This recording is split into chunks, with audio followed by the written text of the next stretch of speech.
Senhoras e senhores deputados, numa altura em que nós discutimos duas iniciativas legislativas sobre o salário mínimo nacional, importa antes de mais referir que nós chegamos ao ponto desta Assembleia se ver obrigada a recomendar ao Governo que cumpra os compromissos assumidos em sede de concertação social. E, de facto, se é verdade que não é a primeira vez que este assunto é aqui discutido, sucede que antes este Governo PSD-CDS usou e abusou do pretexto da presença da Troika para se furtar a esse compromisso. Agora já não pode invocar esse obstáculo para continuar a adiar a reposição desta gritante injustiça, porque a Troika, entretanto, já foi embora.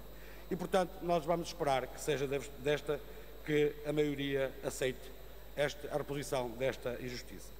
Porque eu creio que não é necessário grande esforço, nem é necessário fazer grandes contas para se concluir que 485 euros líquidos, ou seja, 430 euros líquidos, para um salário, ainda que mínimo, é um valor baixíssimo, diria mesmo ofensivo, face ao nível do custo de vida e do poder de compra com que os portugueses hoje vivem, sobretudo se tivermos em conta os sucessivos cortes nos apoios sociais, a carga fiscal a atingir sobretudo as famílias com rendimentos mais baixos, o aumento do IVA, o aumento do IRS, mas também o agravamento do custo de vida, com o aumento dos bens alimentares, dos transportes, da eletricidade, da água, do gás e por aí fora. A situação é de facto muito complicada, diria mesmo que a situação é desesperante para a generalidade das famílias. E é ainda mais complicada para as pessoas que têm rendimentos mais baixos, onde se incluem os mais de 500 mil trabalhadores que apenas recebem por mês o salário mínimo nacional.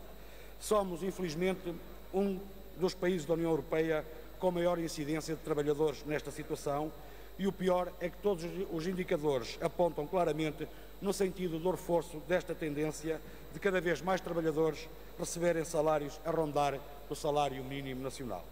Portugal é um dos países de toda a União Europeia com maior desigualdade salarial e onde se verifica uma maior percentagem de trabalhadores pobres ou em risco de pobreza. E esta triste realidade deve-se, sobretudo, à sistemática desvalorização do salário mínimo nacional que os últimos governos têm vindo a fazer. Já agora estamos a falar do governo do PSD e CDS. O salário mínimo nacional vale longe menos do que aquilo que valia em 1974. Em termos reais, o salário mínimo nacional vale atualmente menos 10% do que aquilo que valia em 1974. É, portanto, um valor baixíssimo e é baixo a todos os níveis.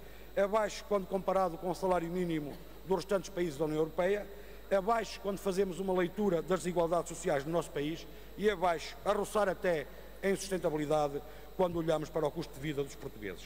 Acresce ainda que o valor dos salários em geral e do salário mínimo nacional, além de constituir um fator decisivo para uma justa distribuição da riqueza e para a melhoria das condições de vida dos trabalhadores, constitui ainda um elemento decisivo para a recuperação económica, para a dinamização da procura interna e para a criação de emprego.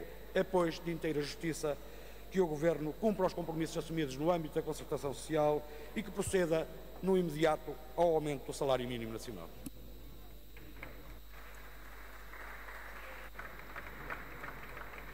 Muito obrigado, Sr. Deputado. Tem agora a palavra